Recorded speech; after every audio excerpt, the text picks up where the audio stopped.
Hi, welcome back to Joe Blogs. In today's episode, I'd like to talk about education, and specifically Russian university education, and what the impact of the ongoing war is on both university entrants, current graduates who are studying at university, and the professors who are teaching in universities. And I'll go on to talk about how important university education is in terms of business. We'll have a look at what percentage of the current chief executives all around the world have your university education, and why this is really critical right now for Russia because of all of the sanctions that are in place. Russia needs to be more self-sufficient. It needs to create more of its own opportunities over the next 3 to 5 years, because it's not going to be able to access the research and development that's coming out from the West. And that's what's been happening over the last 30 years. Russia has been able to benefit by sharing knowledge, information, products, and licenses. But in the immediate future, that's not possible for Russia, and so it now needs its own people to be developing their own products.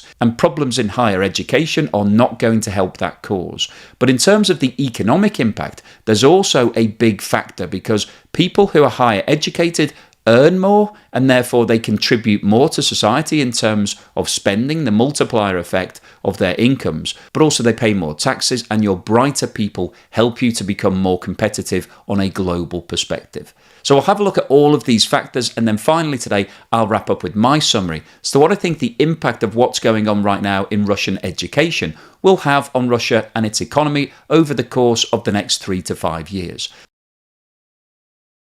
Since the start of the war in Ukraine on the 24th of February, we have seen two major surges in people leaving the country.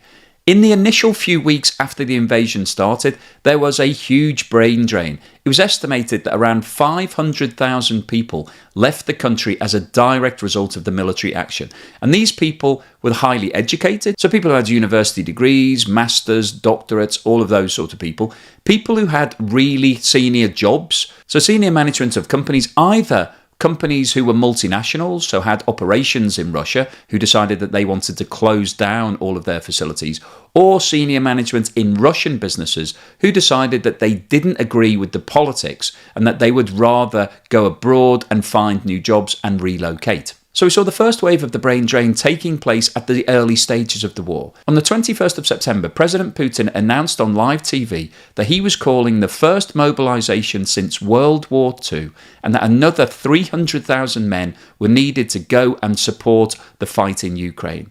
Now, the immediate response of this was twofold. Firstly, there was a wave of protests held all across Russia, and those protests were dealt with brutally by the authorities. Russian police came in, physically manhandled a lot of the protesters, and they were taken away in vans, and it was reported that a number of those who were arrested were subsequently conscripted and forced to go and join the fight in Ukraine. As a result of these actions, the protests quickly died down, and we saw a mass break for the border. Around 700,000 people were estimated to have left the country within the first 2 weeks after the call of the mobilization. And many of those 700,000 people were highly educated people who no longer wanted to stay in Russia. So it's now estimated that a total of 1.2 million people have left Russia as a direct result of the invasion, and a high percentage of these are highly educated university graduates.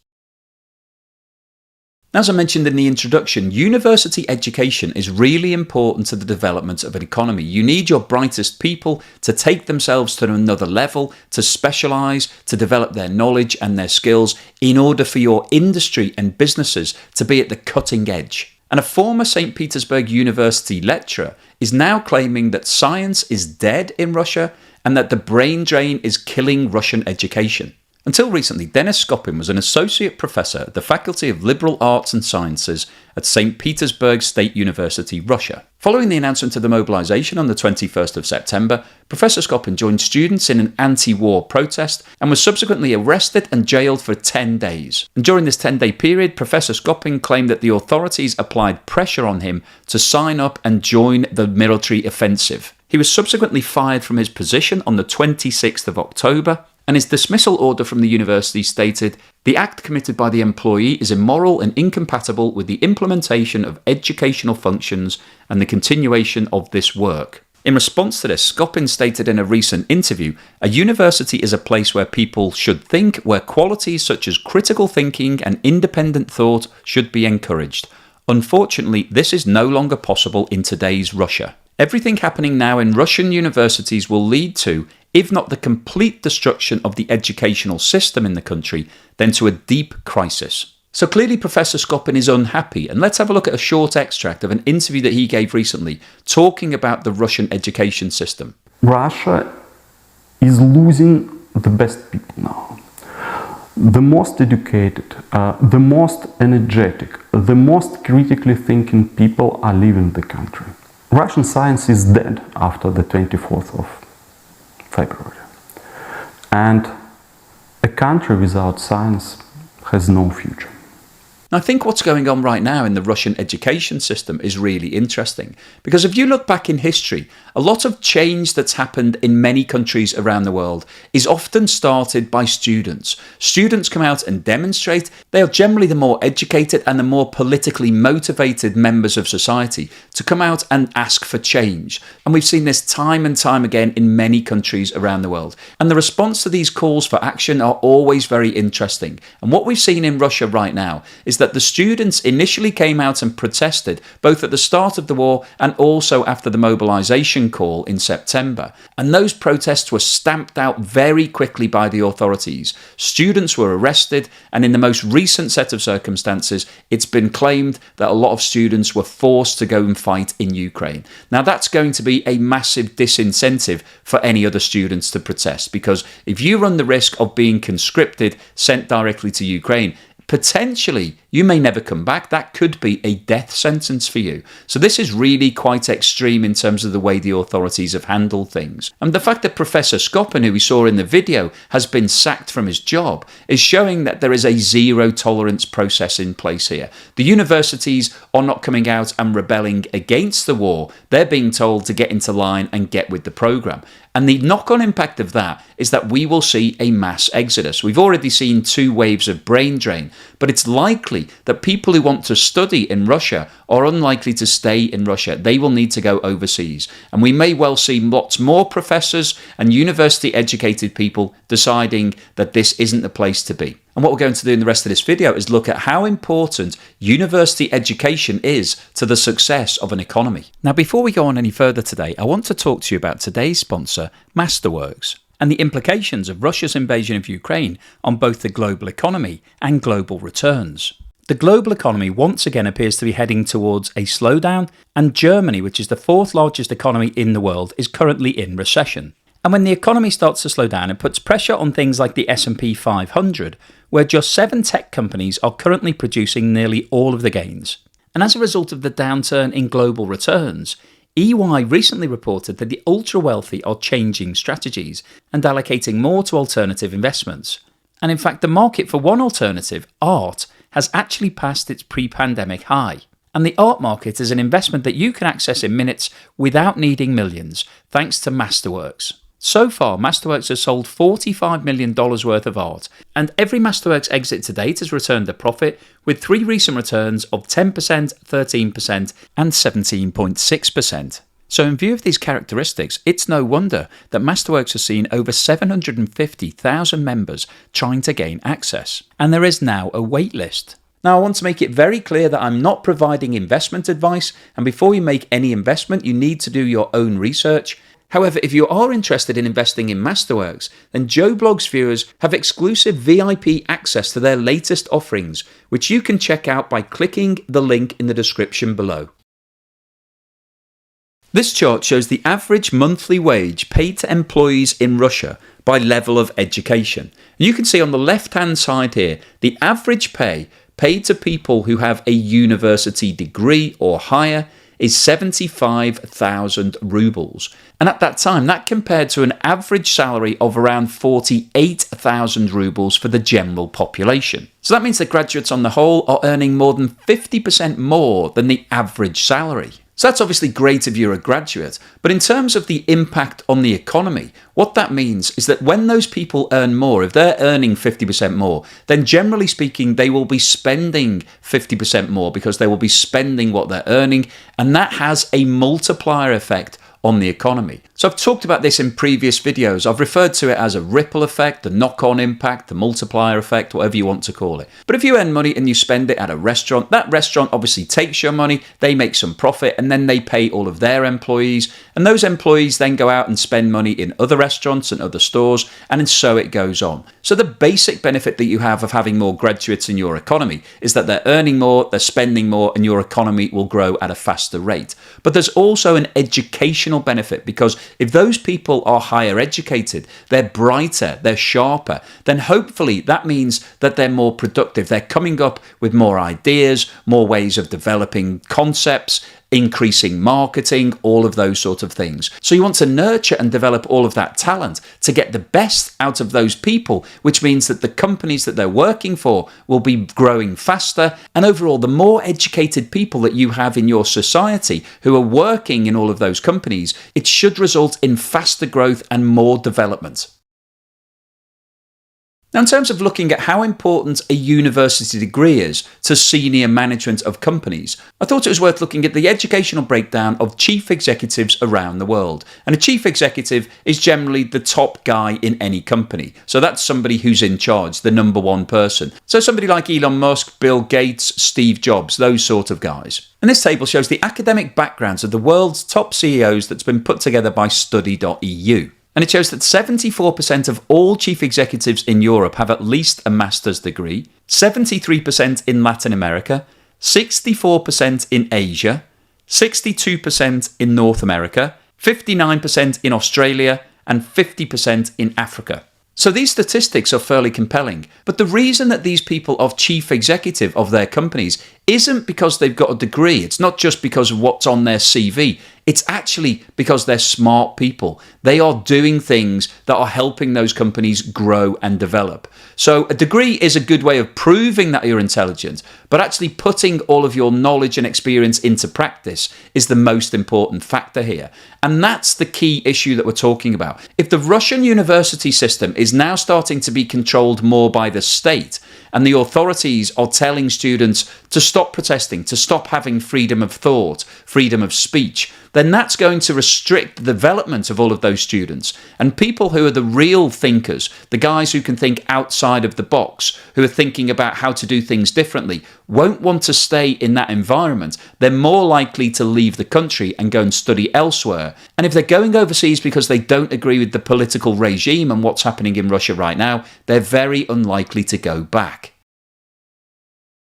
So let's have a look at the recent trends in the number of students enrolling at university in Russia. This graph shows the total number of students enrolled in higher education institutions in Russia. And what this shows is that since 2014, which coincidentally was when Russia invaded Crimea and annexed all of that area from Ukraine, and sanctions were actually applied against the country at that point, there has been an annual reduction in the number of students every single year. So back in 2014, Russia had 5.2 million students enrolled in total. That figure fell to 4.8 in 2015, 4.4 in 2016, 4.3 in 2017, 4.2 in 2018, 4.1 in 2019, and 4 million in 2020. So those figures are obviously concerning, but when you look at the breakdown of what the students were actually studying, the number of students who are studying a specialism, such as medicine or technology, has reduced significantly. So back in 2014, the black section of this graph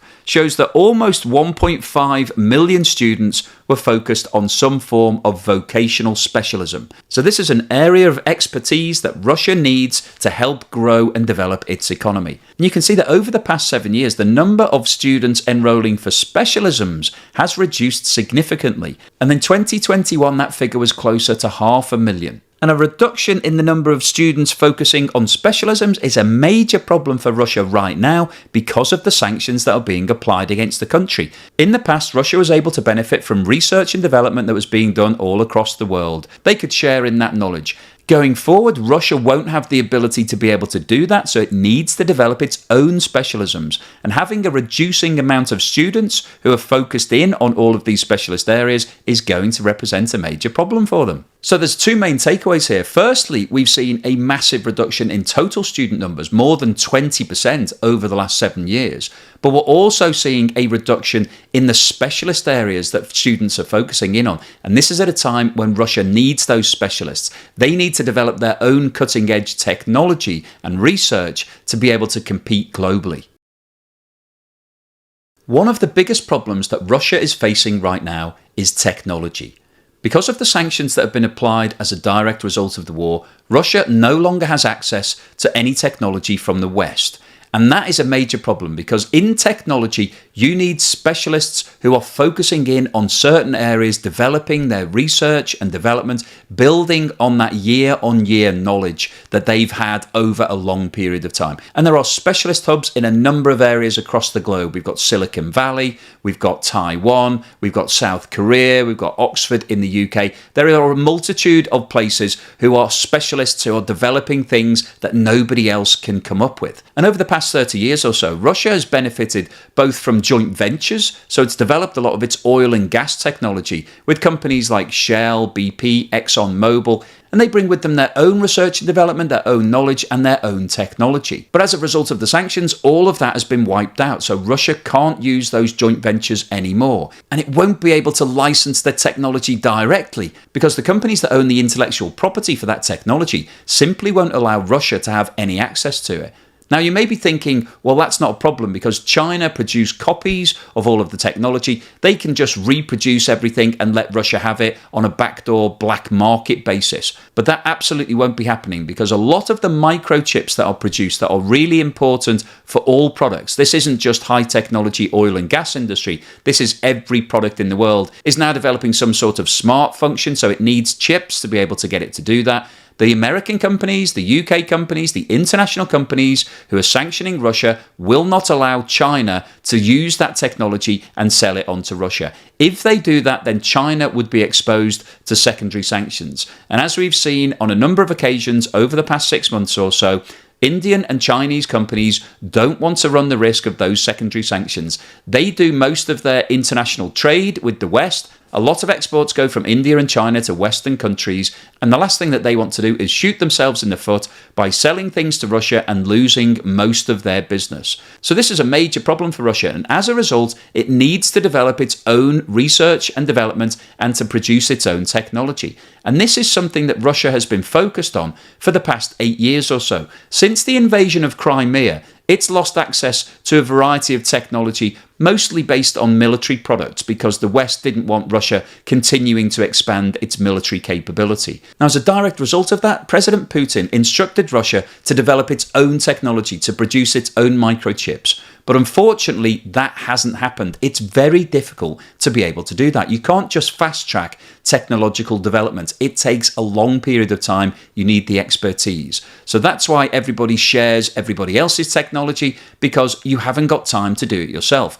Unfortunately for Russia, they're going to have to do that. And what we've heard from the Russian authorities is that it's likely that Russian technology will go backwards over the next 5 years. So because of these circumstances, now is absolutely the right time for Russia to be putting a lot of energy and investment into its university structure, trying to get lots of students to come through with new ideas, breakthroughs, technology, so that the country can benefit from all of those new ideas and keep up with the rest of the world. But unfortunately, what we're seeing is the opposite. We're seeing universities being put under pressure, the authorities are clamping down on students, and it's likely that the brain drain will continue and that the university structure in Russia will actually go backwards in the same way as technology is in the country. So what's the summary and conclusion today? Well, I wanted to post this video because education and universities and graduates are really important to the long-term success of all economies.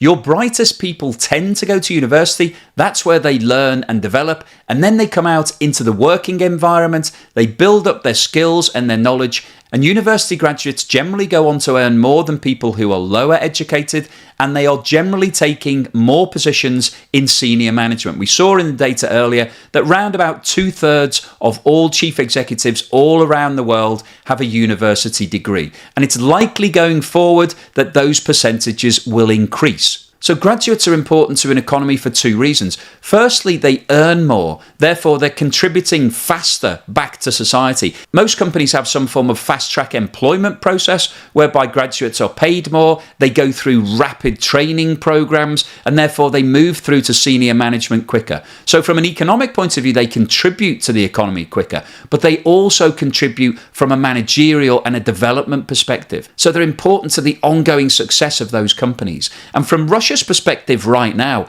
they need their own talent. They need to develop in-house talent because nobody wants to go to Russia. A lot of people who were working there prior to the war have left, so they've lost a lot of that overseas knowledge and expertise. So they need to bring their own through. And the best way to do that will be to bring people through universities, give them some form of specialist training and education, and then to get those people into Russian industry and to get them to the top and to try to develop Russian businesses as fast as possible. But what we're seeing right now is actually the opposite. Russia is clamping down on universities, it's arresting students who are protesting, it's actually potentially even sending some of them to Ukraine to fight. So that's really causing a lot of concern amongst students. As we saw earlier in the video, professors are actually being sacked from their position, they're being fired if they're seen as being anti-war. So this is really starting to close down on freedom of speech and people's freedom of thought. So that is really anti-everything that students are all about. And what we're going to see over the next few years is a reduction in the amount of people in higher education in Russia, and that's going to have a devastating impact long term on the Russian economy, because if it can't get all of those people coming through who've got the knowledge and expertise and the brain power to be able to help develop all of the Russian businesses, then they are going to go even further backwards. And as I mentioned earlier in the video, one of the major problems for Russia right now is their lack of access to technology.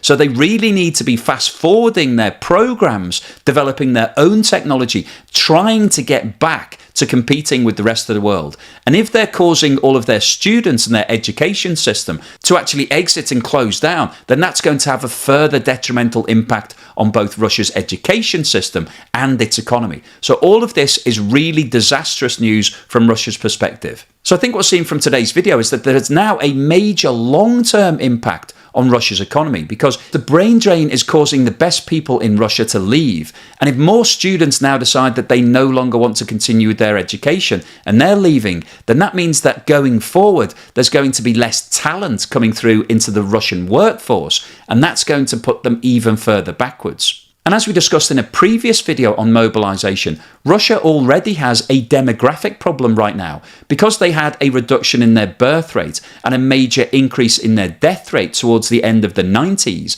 They've actually got less people in the 15 to 30 year age bracket coming through. So there's already a problem with regards to the sheer number of people. But if then you've got all of those people deciding they don't want to stay in Russia, they don't want to go in education, then that's going to cause them even further problems in the future. So I'll keep you posted on any further news and developments as and when they happen. Hopefully you found today's video useful, informative and thought-provoking. If you've liked what I said, then please give me a thumbs up. Thank you for watching this video all the way through to the end, and here's something to put a smile on your face.